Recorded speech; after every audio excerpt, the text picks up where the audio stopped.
The doctor heard 2 heartbeats, but my wife was carrying only 1 baby.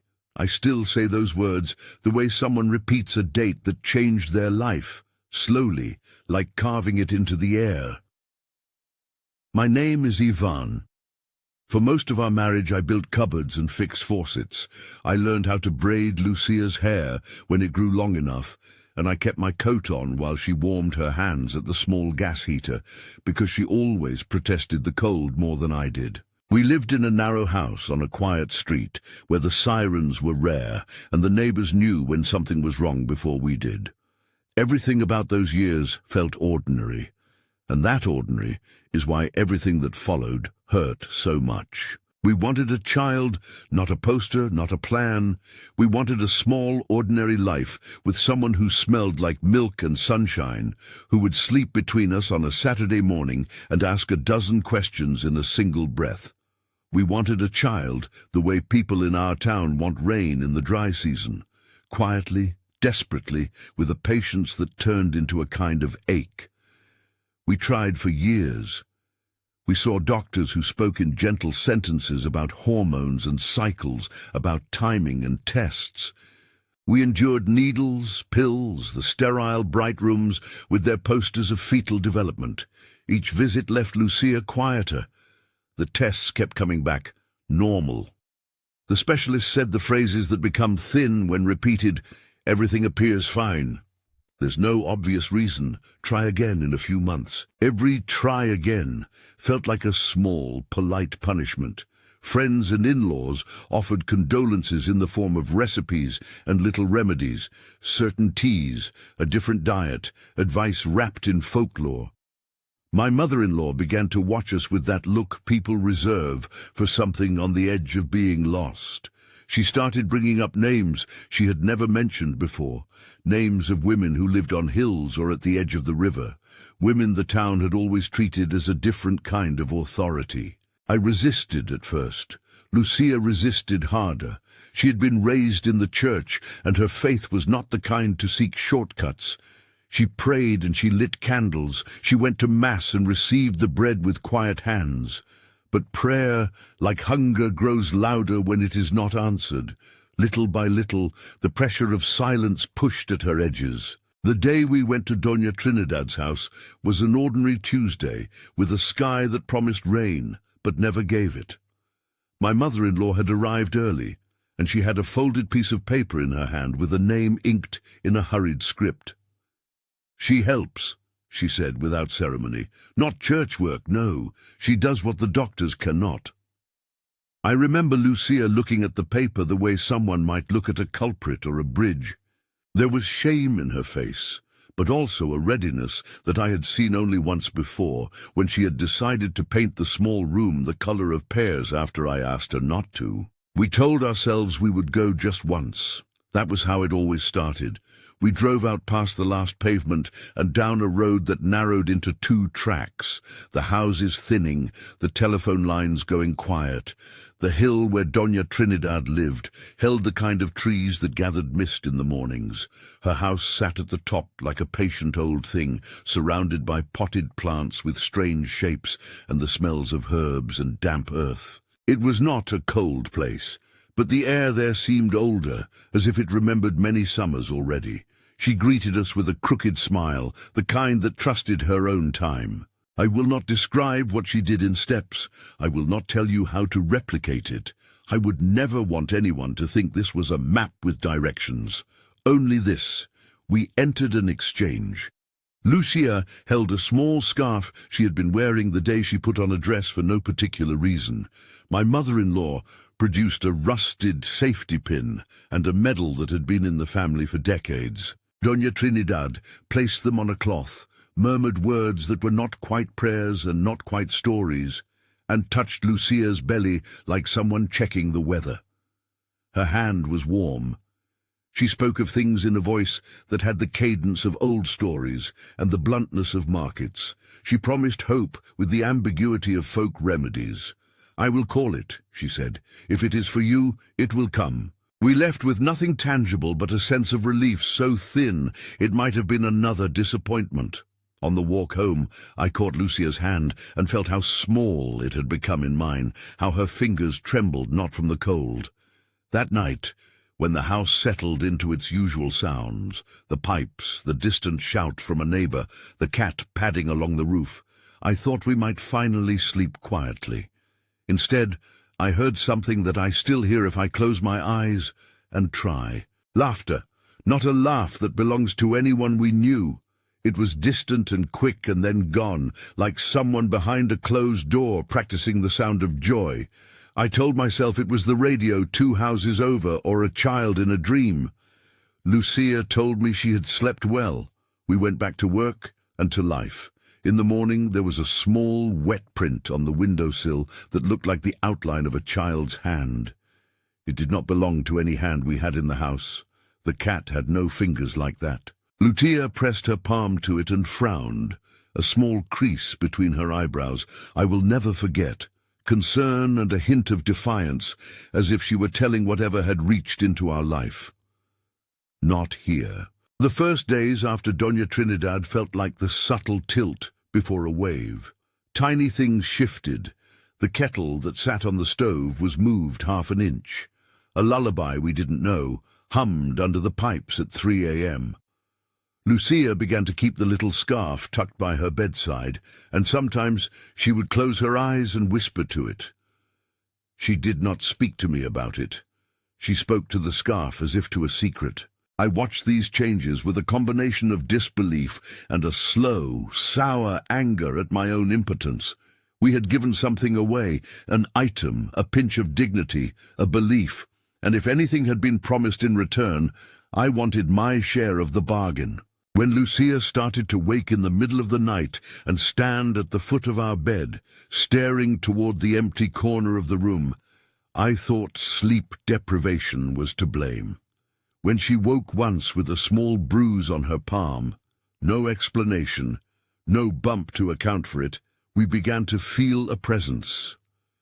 The bruise was a pale handprint when day came. It was small, like a child's. She did not cry. We did not tell anyone, because how do you say that your wife bears the marks of a small hand, and the doctors see nothing amiss? The rational part of me fought to remain in control. We had always been modest believers, the kind that trusts our priest and the church when things fall apart. But religion is not a medicine in the way bandages are. It is a way to carry grief. I carried my own grief, and I watched as Lucia's hope and fear braided into a quiet obsession. She began to stroke her belly in a way that made me feel both terribly jealous and painfully distant. There was something in her eyes that belonged to another person. Perhaps it was the image of a life she had imagined that had now become a presence inside her mind. Eventually, the oddities pressured us to do what couples who are being watched by the whole world do. We went back to the doctors. We asked for tests we hadn't asked for before. We asked to be sure there was nothing medically missing. The clinic where we went was the same one we'd visited since the early years, a small place with 2 ultrasound rooms and a receptionist who remembered our names. The technician led us into a dim room and asked all the polite questions. Lucía lay down on the table with the same resignation she had learned over the years. The Doppler device was older but serviceable, a small wand that the technician moved gently in measured circles. The sound that came through the speakers is the one memory I can never quite forget.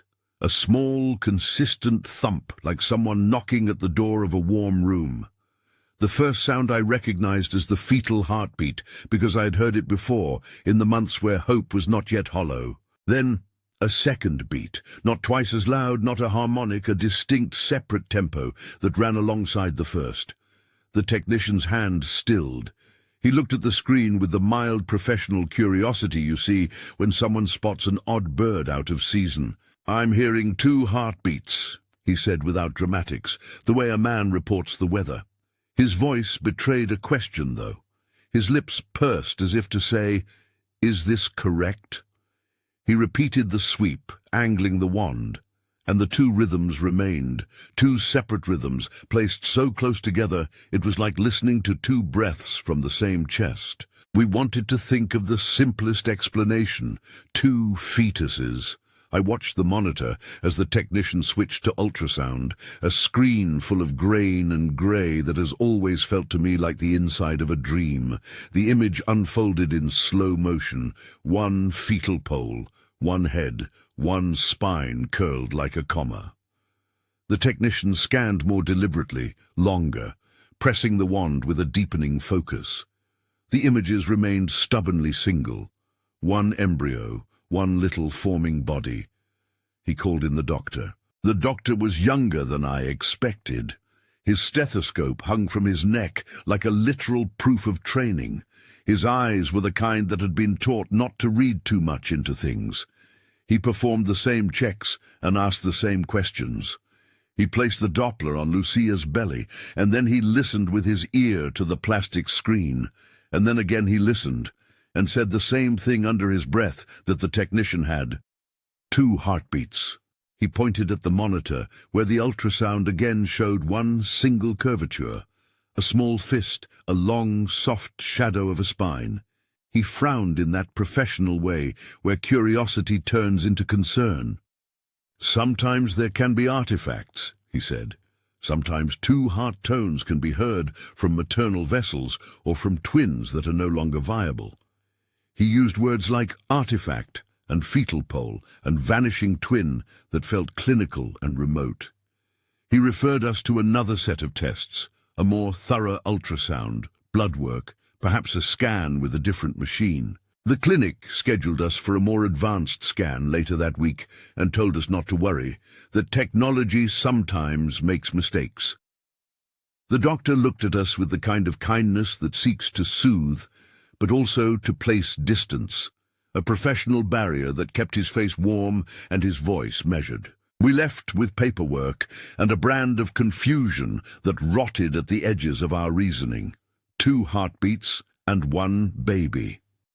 The phrase felt like a riddle, leaving a door open to explanations that were clinical and those that were not. On the way home, Lucía pressed her hand to her belly and laughed once, a sound that was partly incredulity and partly the small joy of a woman told she might be carrying life. I remember feeling that both of us were on a precipice we did not want to look down from. That night, the house gave us a sign that the world we had known was changing. We sat at the table with 2 cups of coffee, and the rain finally came like a confession, soft, long, hitting the corrugated roof. Lucía spoke about what the doctor had heard. In a low voice, we tried to pass the medical opinions. We ran through the possibilities the doctor had laid out. Maybe a vanishing twin, maybe a Doppler artifact, maybe a maternal pulse displaced. Every option felt like a half-truth. Then from the hallway came a child's exhale of laughter, brief, delighted, a sound that carried exactly the timbre of a small human moment. It stopped as if someone had been caught. We froze. The coffee steamed in our cups. Lucia's hand went flat to her belly and did not move. In the window, the rain blurred our faces. I did what husbands do when fear has no shape. I tried to be practical.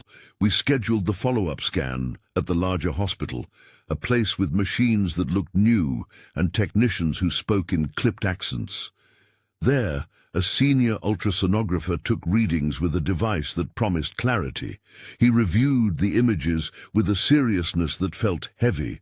He asked questions that had nothing to do with spirits, medical history, prior pregnancies, any medications. His hands were steady. He moved the probe along Lucia's lower abdomen in precise arcs, and then called for a transvaginal scan for a better view. On the screen, a single embryo appeared in high contrast, its heartbeat a tiny metronome. He measured, annotated, wrote figures. Again, his voice had a gap between phrases where confusion lived. Everything points to a single viable pregnancy, he said, but the Doppler recordings, they were unusual. He replayed the audio for us, and in the clinic's quiet, the two distinct heart tones returned. I watched his face lose its professional mask for the fraction of an instant where a person meets something that does not fit their map. "We will repeat blood tests," he added. "We will monitor. There are cases, extremely rare, where sounds overlap, or where an extra cardiac echo can be perceived. We must be cautious and run more tests." More tests became our friend and enemy. Tests meant hope. Tests meant delay. Tests meant the possibility of a clean, rational answer that would let us sleep again. But tests also meant that the strange wait stretched longer. As we left the hospital, they told us to call if anything worsened. The word worsened felt small and inadequate for the shape of the fear that had taken up residence inside our house. Back at home, the small things, previously annoying, began to feel like edges of a larger design. The towel on the bathroom chair was folded differently. The coins on the dresser had been rearranged from a messy stack into a neat line.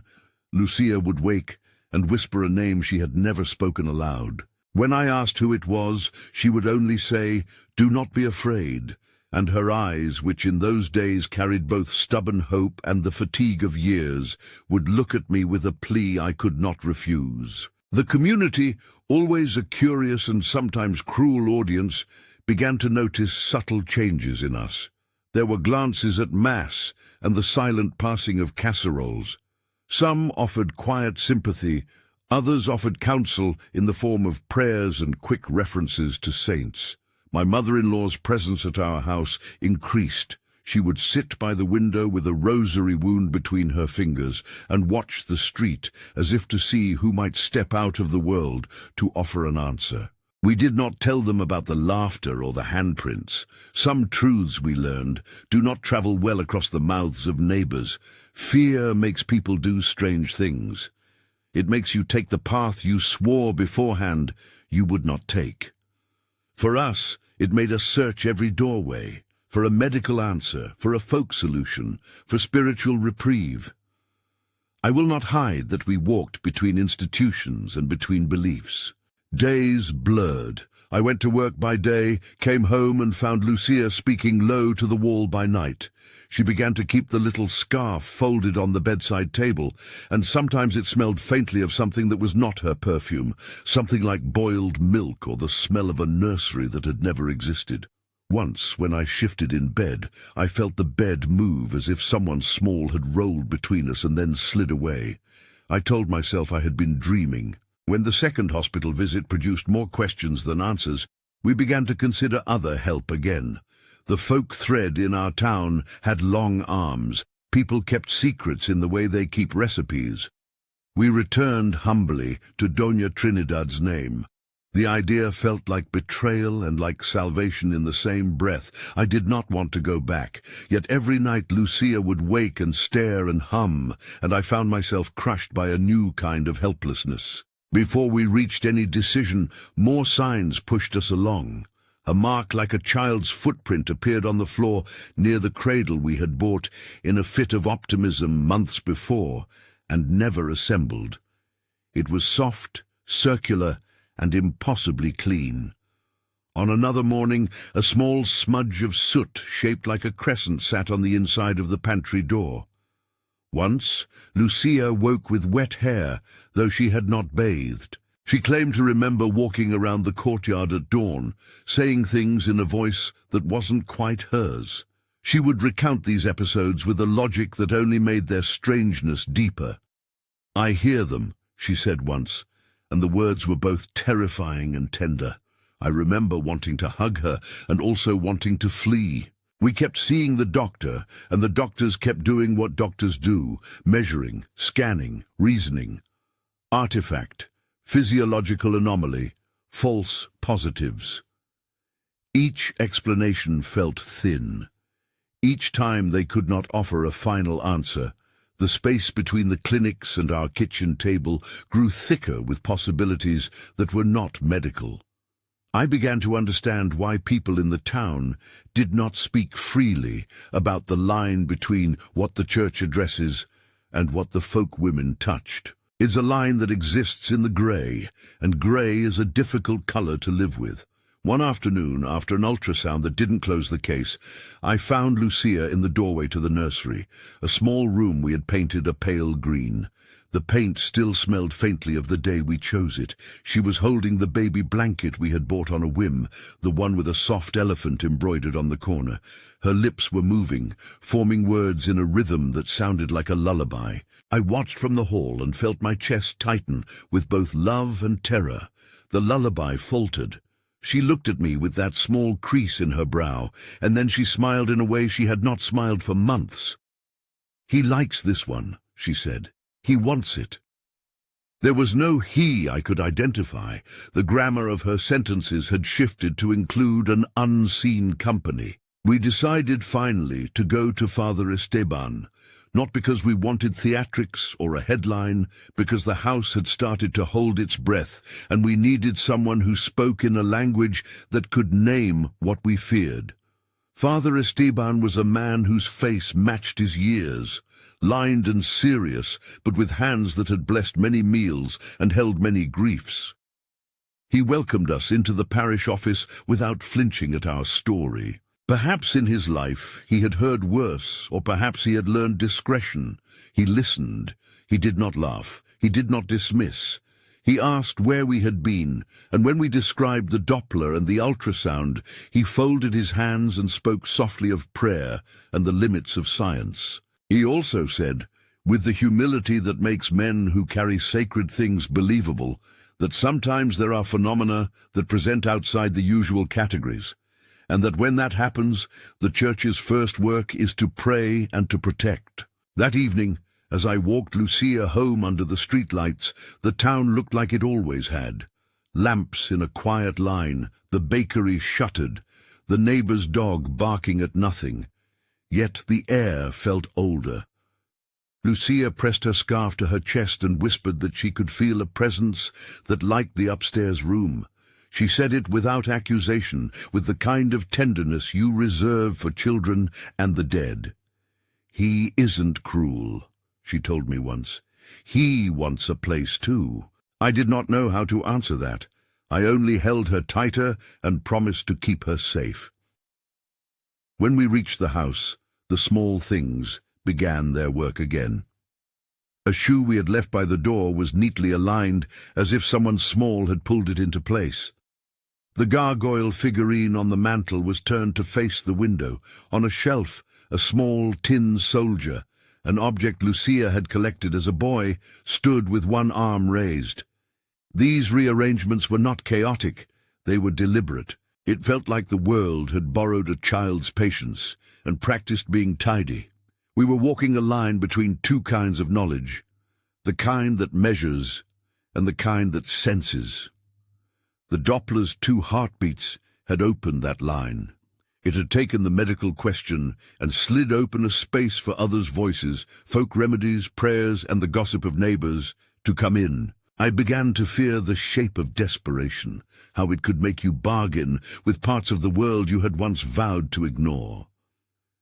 It was on a grey morning, 3 days after the hospital's second scan, that the house made a sound that changed the timbre of our fear.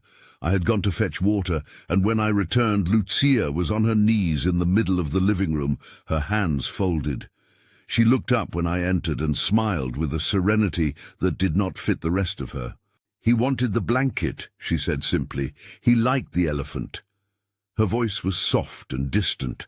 I laughed, a small, brittle sound meant to carve normalcy back into the room. She reached for me and I took her hand. It was a small gesture, ordinary, and in ordinary gestures we sometimes anchor ourselves. That night the sound was unmistakable, a tiny, urgent knocking at the inside of the old wardrobe door in the nursery. I froze the way a man freezes when he sees a child step too close to a street. The knocking was measured, impatient, like the rhythm of someone telling time. Lucia's eyes widened. She did not move. The knock repeated once more and then stopped. We did not sleep. I could feel the city breathing through the window, a distant human tide. Inside the house, the air seemed thicker, as if some other presence shared the room with us, but could not be seen in our light. Lucía sat in the armchair, the blanket on her knees, and began to hum a tune that was half prayer, half lullaby. The hum seemed to gather the little moving things in the room and fold them into itself. It calmed me in a way words could not. In that small, fragile calm, I remember thinking with a clarity that felt brutal. We had crossed a line. The medical anomaly had pulled us out of the sphere of ordinary problems and into a place where we would have to choose the language, science, folk practice, faith, in which to speak to the thing that had arrived. We had not yet decided how to name it. The doctor had given us a medical riddle. Doña Trinidad had touched our lives with a promise. The house had accepted a tenant whom we could not see. All paths ahead of us seemed to demand something from us. Trust, sacrifice, renunciation. I felt in that moment like a man standing at the center of several maps, each folding in a different direction. The next morning we returned to the clinic with the recordings of the Doppler. The technician played them again, slow and then faster.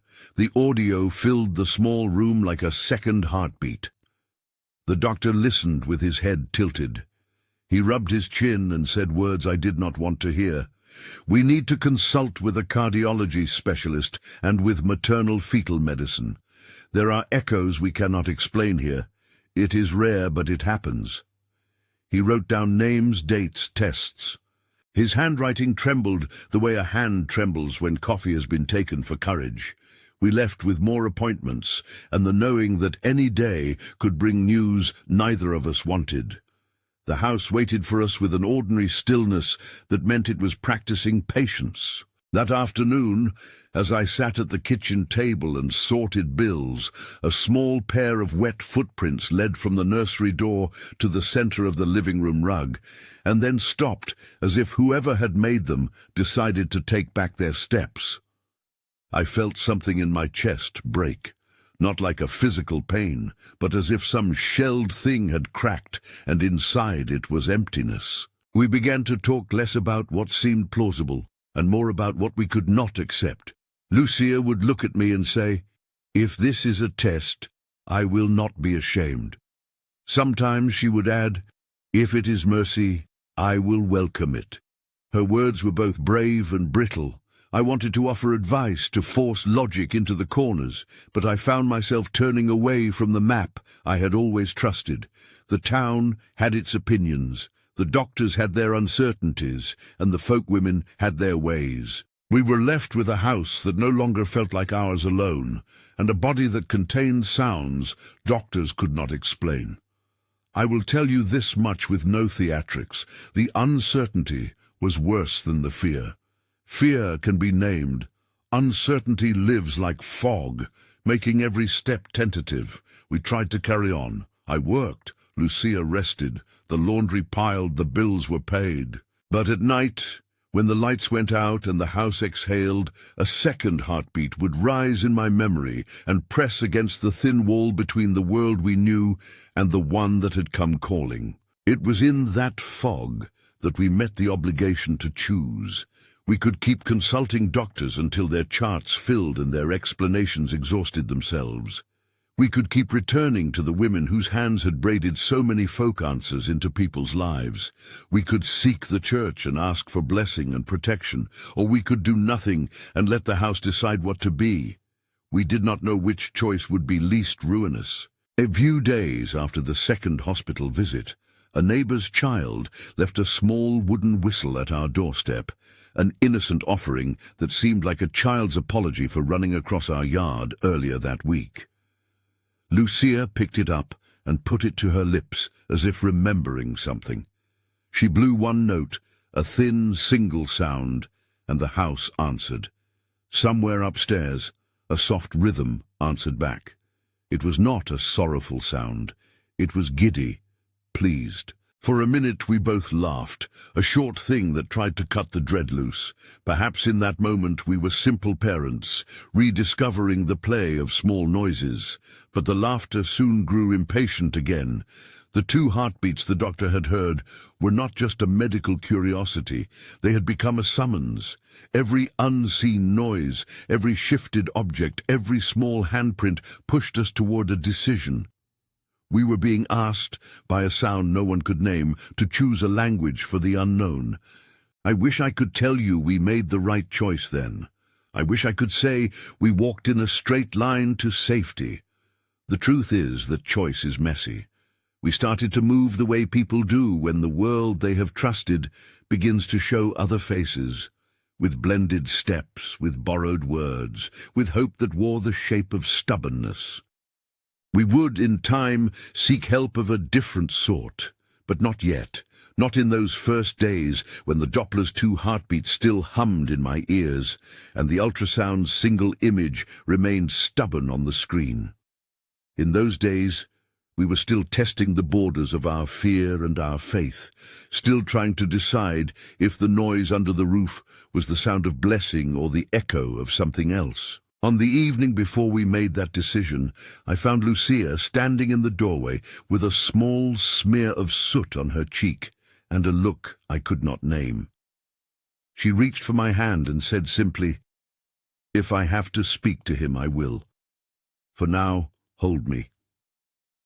I held her and felt the steady, ordinary rhythm of my own heart beat against hers. Outside, rain began to fall again, steady and indifferent. Inside, the house held its breath at the sound of 2 invisible pulses, and we were left to listen.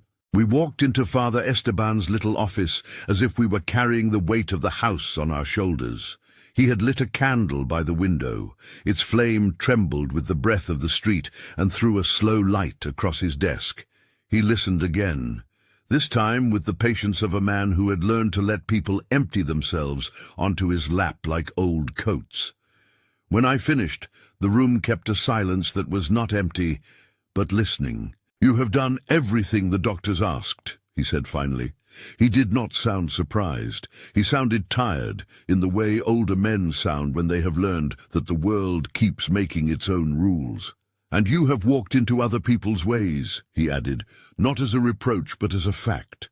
"There are things the Church can name and things it cannot. Our work is to protect what we can and to pray where we must." He offered no easy line. He set aside a set of keys and a small silver cross he kept for long nights of visitation. "There can be a prayer that comforts and a prayer that binds," he said. "And sometimes binding asks that we renounce what we once accepted. That is the work I can do. But it will require courage, and Lucía must be willing." He looked at her as if measuring the small flame of her will. She was willing. "If this story is finding you because you have ever been lost in the grey between hope and fear, if you need a place to hear such things honestly, please consider subscribing. I tell this only because we found the world less lonely when there were ears to listen. We arranged for the rite to happen in our house, not because I wanted strangers in our home, but because the house itself had become the place that needed naming. Father Esteban insisted on a quiet hour, something less spectacle and more tending. He brought with him a few simple things he said would root the rite in the Church's words: a crucifix, a bottle of holy water, and a rosary he had used since he was a young priest. He asked us to clear the nursery of the objects that might distract the presence, not to remove them forever, but to create a space where the prayers could be heard. The morning of the rite, the town seemed to hold its breath with us. Neighbors passed on the street with careful eyes. My mother-in-law sat in a chair by the window and clutched her rosary as if it were a lifeline. Doña Trinidad's name rose at the edges of conversation, some whispered curiosity, some the sharp spice of blame. I had avoided seeing her again because part of me thought she had opened a door. Another part thought she had only pointed to a door that had always been there. When Father Esteban entered the nursery, the air was thin and smelled faintly of milk and old wool. Lucía sat on the small child's chair, the elephant blanket folded across her knees. She closed her eyes when he reached for her hand, and did not resist when he placed his palm on her shoulder, as if to steady both body and spirit. "I will not pretend this will be easy," he said in Spanish, his voice steady as a carved column. "You must speak truth. You must be willing to say what you cannot accept, and to ask this presence to go where it belongs. I will ask God to keep you safe. But this work requires your consent, Lucía." She nodded, the movement almost ceremonial, as if she had already considered that consent in her sleep. She had been through so many small deaths of hope that this felt like another kind of choosing. I stood beside the crib with my hands curled on its edge. The room leaned in, as if it wanted to hear the words. Somewhere above us, or in some corner that belonged to the walls, the small sounds had begun to gather. A breath, like a child checking whether the world still sat in the right place, the faint scrape of a toy against a shelf. The sound of 2 heartbeats haunted me, like a second shadow. I tried to imagine the medical explanation that would make everything tidy, but the Doppler's recording kept replaying in my mind like a hymn with a missing verse. Father Esteban began with prayer. The words were not dramatic liturgy, but simple, steady invocations that had rung in this parish for years, petitions for protection, for clarity, for peace. He read aloud, and then he asked Lucía to speak to whatever it was that had come to her house. "I ask you to name yourself and to say why you have made a place here," he said gently. "If you are a memory, if you are a wounded thing, if you are a lost child, speak in truth. If you are something else, show what you will take." Lucía's voice was quiet but clear. "I do not know his name," she said. "He comes when I fold the blanket. He likes the way the elephant looks." The words were strange, tender, like the whisper of someone who had befriended a sorrow. I could see the small crease of thought at her brow, the look of a person trying to translate a dream. The presence answered, though not with words we could understand. It came as a rush of small noises, the soft patter of feet along the nursery floor, a child's humid breath close to the crook of an ear, the brief, happy knock at the wardrobe. The room cooled. My hands went numb. Father Esteban's prayers grew firmer, his voice sharpening not with anger, but with the kind of authority a man uses when he speaks a language meant to check a runaway animal. He sprinkled holy water along the threshold and across the crib's edge. He held the crucifix up between us and said more prayers, the sound rising like a rope thrown to catch something that runs in the dark. I will not recount the text of those prayers here. I do not feel it necessary, and I would not want to fashion a map for anyone to follow. The presence pushed back. It is the only way to put it. For a long moment the house throbbed with a tension like a throat about to cry. The blanket rose as if a wind had passed under it. Lucía's body tensed. She whispered a name into the collar of her blouse, and then, as the prayer grew louder, she seemed to answer something I could not hear. There was a moment, a thin sliver of time, when I thought it was working. The knock slowed. The air warmed a fraction. Father Esteban's voice softened, and there was a small lightness in Lucía's face, as if some portion of the weight she had been carrying had been lifted. I reached for her hand and felt skin that was both warm and terribly tired. Relief unclenched something I had been carrying inside my chest for months. Then the noise changed. It became a pressure against the ribs, a squeezing that matched a heartbeat, and for the first time in weeks I heard it with the clarity of memory, a second rhythm that ran beside the first. The world narrowed to that sound, and the sound became a voice that did not match any syllable we had learned to name. Lucía's lips moved faster. She began to plead, and I do not mean plead in a childish way, but the sort of pleading you do when you have been chosen to make a bargain, and the terms are cruel. "Leave her," Father Esteban said, and there was steel under his sorrow. Go where you are called, not where you are taken. I seal this home with God's name." The knocking turned frenetic. Something heavy moved in the nursery's corner. The lamp on the dresser flashed as if someone had tried to snatch its light. Lucia's breathing broke. I remember the sound like a splintering, one breath, another, then a fight, to keep the air steady. Her hand left mine and went to her mouth as if to hold back a scream. She made a sound that was both laugh and sob. "Lucía!" I shouted, but my voice was thin against the pressure. Father Esteban's prayers quickened. He made the sign of the cross and called on saints we had only ever heard invoked in times of great sorrow.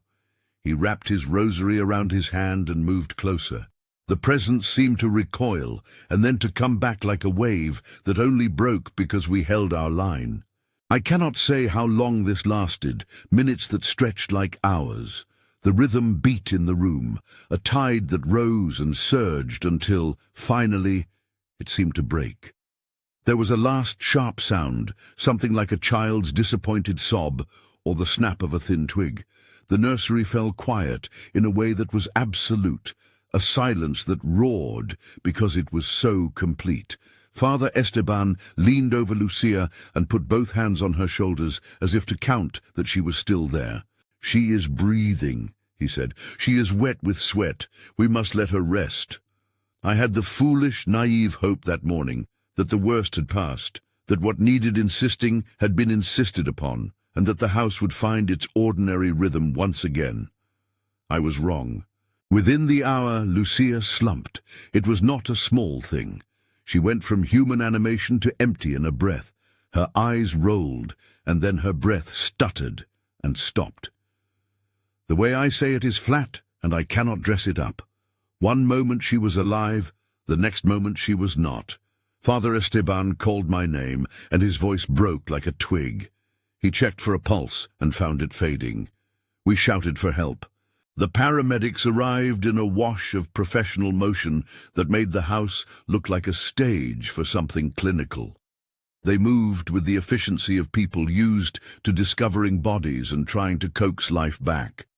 They checked vitals, did what they do, and then carried her gently to the stretcher. The ambulance took her away with the sirens swallowed by the town's buildings. I followed because what else was there to do?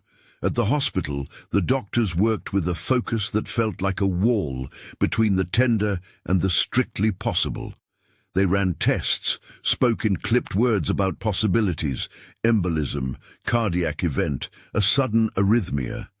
They said things that sounded like they might explain the collapse, and they also said phrases that sounded like placeholders for things they did not understand. We waited in an empty corridor while the city carried on in its small, ordinary catastrophes. Father Esteban sat with us for as long as the rules allowed, and then left us with a prayer murmured at the door.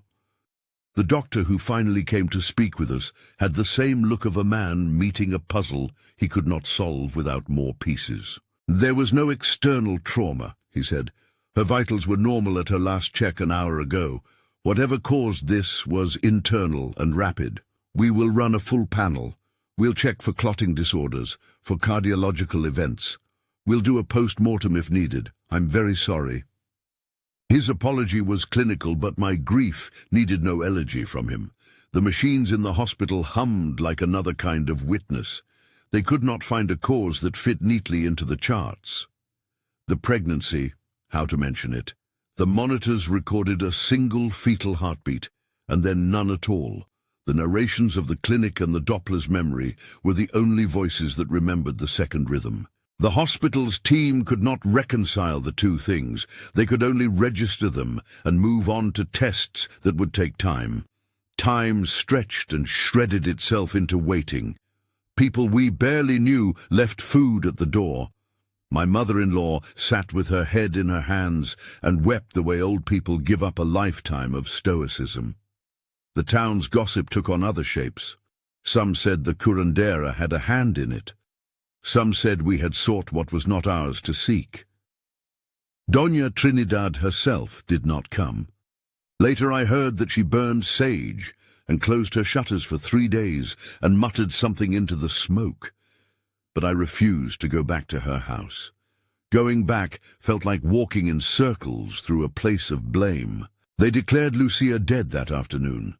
They did what hospitals do, put small, measured words around the absence and offer us forms and explanations. Father Esteban sat with us in the chapel and whispered prayers that felt like hands laid over an open wound. He did not say that the ritual had failed. He said that sometimes the cost of removal is the surrender of something that will not be counted in liturgical books. He said many things with the careful language of ministry: consolation, hope for the soul, grief for the body. He also said quietly that the presence had been resisted, but that he had not been able to promise every outcome. I remember the ambulance doors closing, and the way the hallway light seemed suddenly too bright, as if disinfectant had spilled into the air. Outside, a child played with a ball against the wall. The world went on its small circuits, and my entire life contracted around a single image: Lucía lying in a bed with her fingers empty of the small elephant blanket she loved. There was no blood on the sheets. There was only the awful, clean absence. The autopsy offered nothing that felt complete. They found no obvious trauma, no sudden mass. The medical reports used language like undetermined and sudden maternal collapse. I took the papers and their quiet words and felt them be at once too much and not enough.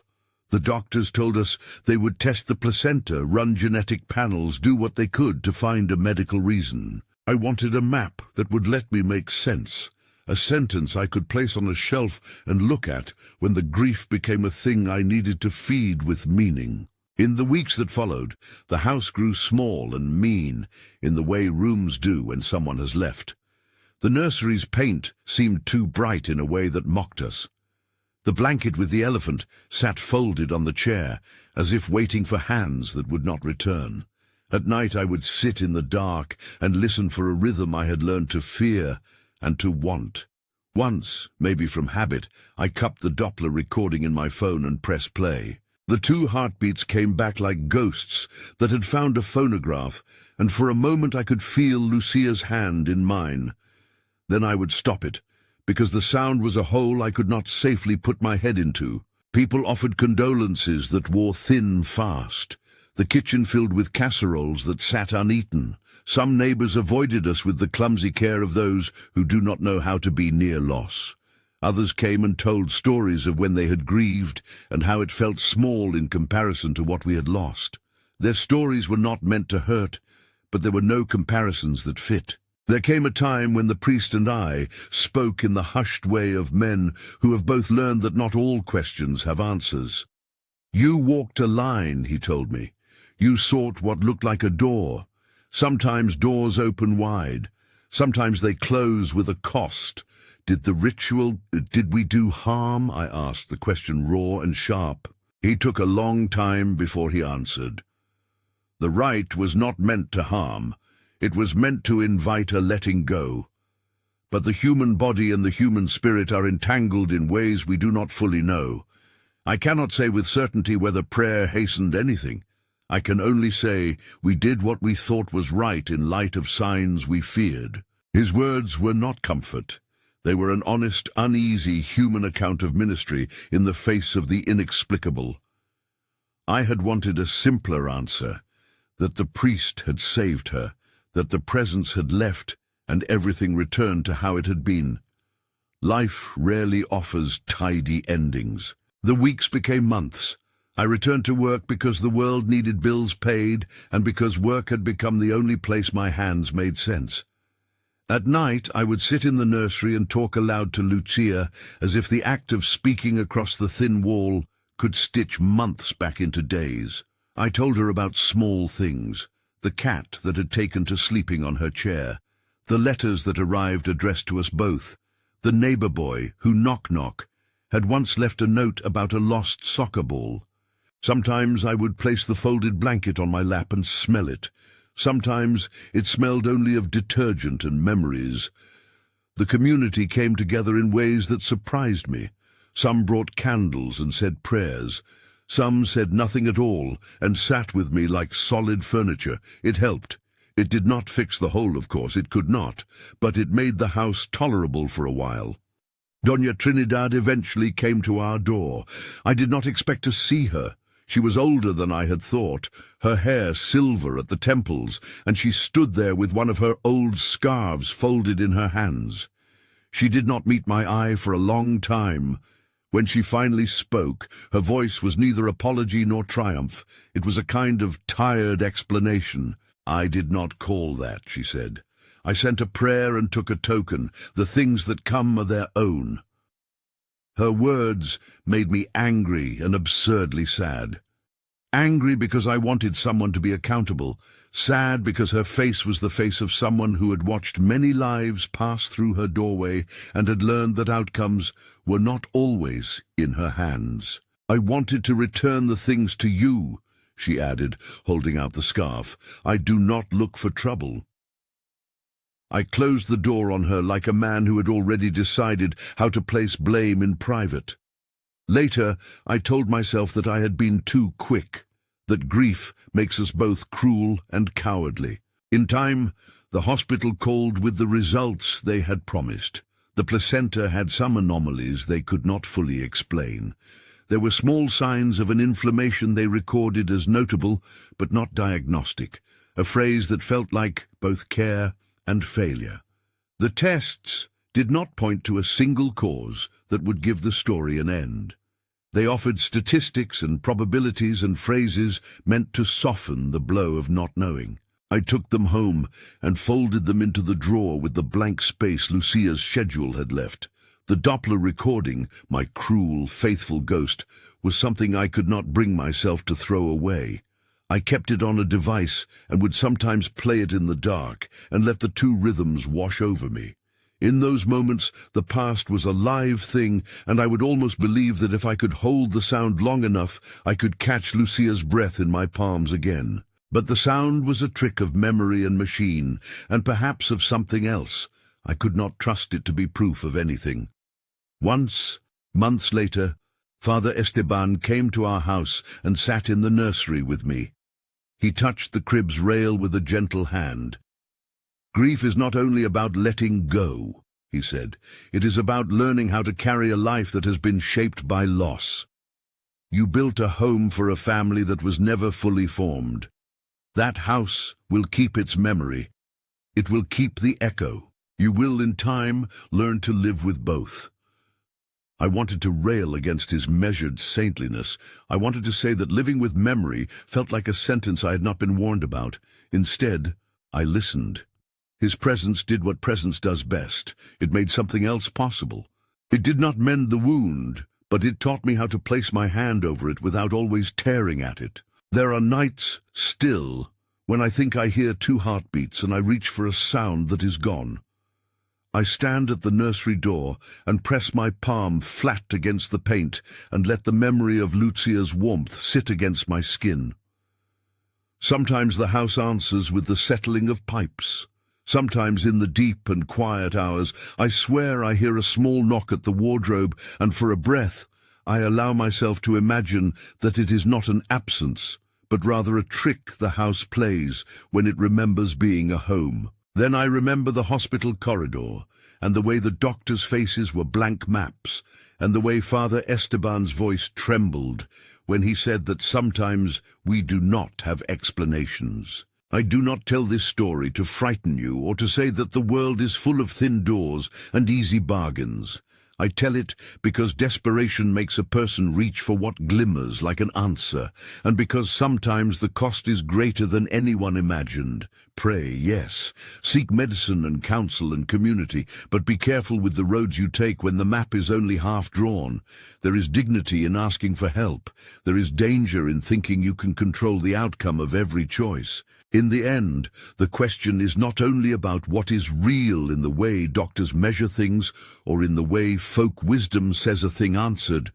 It is about how we carry what we have done and what we have not done. I have carried a weight that has the texture of regret. If only I had refused Doña Trinidad, if only I had trusted the doctors more, if only I had held Lucía tighter, if only I had left the blanket unfolded. The if-onlys are a litany that keeps no hours and offers no rest.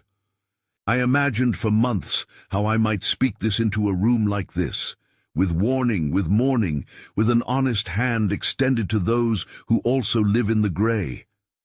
We gave pieces of ourselves in a moment when our hunger had become pain. I remember Lucía's tenderness, the way she pressed the little scarf to her face, the softness of her fingers when she traced the elephant on the blanket. She was not a vessel for a story. She was the story's heart. Months later, I took up small projects to keep my hands busy. I fixed a neighbor's fence. I painted a bench in the park. I learned to braid hair again because somewhere in that small, ordinary skill, there was something like our life before.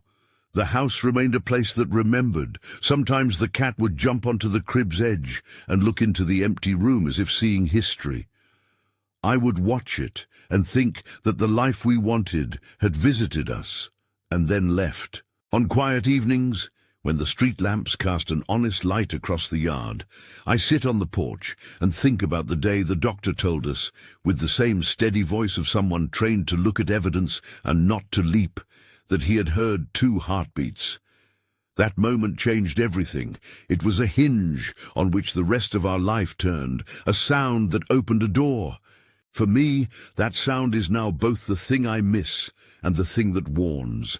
Desire unguarded will make you knock at doors you do not understand. If this story touched you, if it stirred a memory or a question, share it with someone you trust. Tell it not as a way to frighten, but as a way to be honest about the price of certain choices. If you have been where we were, lost in the grey, leave a comment. I read them in the nights when the house is quiet, and there is comfort in knowing we are not the only ones who have had to learn how to hold emptiness. Sometimes, when the wind is right and the world is patient, I say Lucía's name out loud in the empty nursery. I speak as if she were in the room, not to summon her, but to honor the place her wanting took in our lives. I do not ask for answers that do not come. I have learned that some things must be carried without alleys to cross and without tidy conclusions. At the end of the day, the sentence that began this story still sits in my mouth. The doctor heard 2 heartbeats, but my wife was carrying only 1 baby. That line is a shard that will not smooth. It is the day that split our map in 2. It is the last bright sound I let myself remember before sleep folds the day into its quieter place. I tell it not to scare you, but to tell you that sometimes, in the desperate folds of wanting, we step into places that forever change us. There are mornings when the house feels lighter, as if memory has thinned, and the rooms have learned to keep ordinary things again. There are nights when the second rhythm returns in dreams, and I wake with my palms empty. I carry Lucía like a garment I take to bed, folded, warmed by the chest, never quite replaced by anything else. If you believed this, if you wondered, if you have a story of your own that sits heavy on your chest, share it below. We are all walking with worn maps, and sometimes the telling itself helps. Thank you for listening.